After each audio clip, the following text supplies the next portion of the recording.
And an earthquake in Radioland, 2GB in Sydney, used to be the conservative radio station in the country. It was also far and away the most popular, thanks most of all, of course, to Alan Jones, now our colleague here at Sky. Alan won every breakfast radio survey, 226 in a row after joining 2GB in 2002. But 2GB's new owners, Channel 9, they got scared by a tiny group of far-left internet activists, particularly one vicious one called Mad Effing Witches. They tried to take on Sky. We showed them the door. But over there in 2GB, they threatened the advertisers if Jones wasn't removed, and, well, Alan did retire from 2GB last year. Retire, but I'd actually say he'd had a gutful of the betrayals there and the lack of support. He was replaced with Ben Fordham, who is a nice guy, but I can't say he really is a real conservative. And other Conservatives presenters also left 2GB for various reasons. Steve Price, Ross Greenwood, me, and in came people like Jim Wilson, who boasted that no one would ever guess his politics. I think I do, Jim. And today it all hit the fan. 2GB, yes, is still just the most popular radio station, but for the first time in 19 years, 2GB has lost the breakfast show crown, beaten by the raucous FM radio stars Carl Sandilands and Jackie O. And I must say that Fordham reacted with his typical grace, publicly congratulating Carl and Jackie O and adding that as the new boy he had to earn his audience's trust. Joining me is Sophie Ellsworth, media writer for the Australian newspaper. Sophie, thanks for your time. How big is this? Well, Andrew, this is very big. I mean, this is a disaster for 2GB.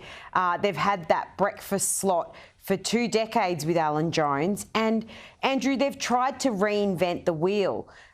Why, didn't they leave Alan Jones in that spot? I mean, his ratings were phenomenal, and it's proven that he's irreplaceable. I mean, what we've seen today with Kyle and Jackie O taking over number one spot is incredible, really. I mean, the things that people are listening to on Kyle and Jackie O's show is hardly hard-hitting conservative viewpoints, particularly when we need governments held to account through this crazy situation we've got ourselves in, where we're all scared, terrified of this pandemic that's got us all locked in our houses, worried of what's down the road.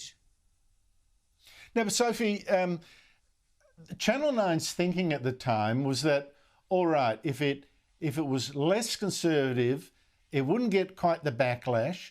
That might cost us some listeners, but it might gain it some advertisers being freaked out by these social media, warriors. And that would mean, all right, fewer viewers, but more money. Is it in fact working out that way? It doesn't seem to be the case, Andrew. I mean, look, 2GB are going to put spin on this. They're still number one in Sydney, but this is not good for them. They've got trouble across the various program slots. They've seen Deb Knight fall. They've got Jim Wilson. I think he's in 6th spot in afternoons. This is not good. And to lose that prized number one spot is a real concern for them. Now, what I've been told today by my radio sources, Andrew, is that they were told internally at 2GB to lower the tone, stop this conservative voices that they had on the station and lower it so that they are not upsetting advertisers. And it's not working out for them. We've got a story in the Australian tomorrow that looks at how Ben Fordham's program has lost over 90,000 listeners since the beginning of the year. Now, that is a real concern for 2GB, particularly with their advertising revenue that they rely so heavily on. Now, Sophie, I'd ask Alan this himself. In fact, I asked him on the show, but this day of all days is sick in bed. I reckon he might have been having too much champagne, giggling it with Schadenfreude, but he would deny that. He's a more honourable man than that. But I read last week in your interview with Alan that he was telling you he was open to radio offers again. Now, 2GB has since said a very polite no thank you, but what do you think will happen either to 2GB or to him? Look, I don't think the career of Alan Jones is anywhere near over. He's incredible at what he does. There is no one in the media quite like him. And 2GB, it was a massive loss when he walked out that door. And I think they would be hanging their heads today regretting it, given what we saw today. And I think when Alan spoke to me this week, he was very honest. And he said, look, the door is not closed. If the right offer came along, he would consider it. So I think there'll be a lot of people in Radio Land listening to what Alan is saying. And I think this is far from the end of us seeing and hearing from Alan Jones. He's one of the few Conservative voices out there that remain strong and hold these governments and bureaucrats to account, and he fights for the little people. And I think that's what is lacking so much out there now, Andrew, in the media.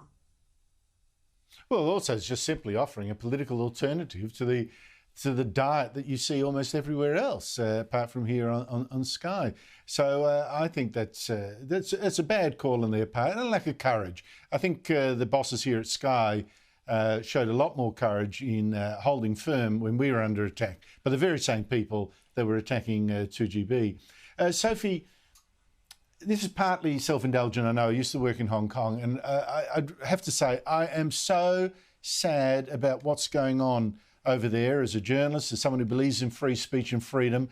China is really smashing the place to pieces, silencing free speech, jailing dissidents, and getting away with it. 2 weeks ago, it arrested the editor and several other journalists at Hong Kong's biggest pro-democracy newspaper, Apple Daily. It's already jailed the owner there, Jimmy Lai, for simply going to democracy protests, and it sacked a journalist at its version of the ABC, RTHK, a radio show station, for asking aggressive questions of Hong Kong's boss, who was a communist Chinese puppet. Now, even one of the longest-serving political presenters at RTHK, Steve Vines, quit last week because he says of the national security laws that China's pushed through, which could actually see him jailed. Here he is. I think there's much more pressure on the station to be an organ of government rather than a public broadcaster. Sophie, we are seeing free speech die in front of our eyes. Andrew, this is a frightening situation, what is going on over there. We saw what happened to the Apple Daily, closed down. I mean, they were pro-democratic publication, and it was shut down. And now we're seeing journalists arrested, and we're seeing journalists exit Hong Kong. This is the China Communist Party with their tentacles out everywhere and stopping free speech. And I think that is a very, very sad day, as you said. Shocking. Shocking. Oh, I think it is tragic, and I just wish I heard more people protest about this. This is very big. This is a warning to the world. Sophie Ellsworth, thank you again for your time.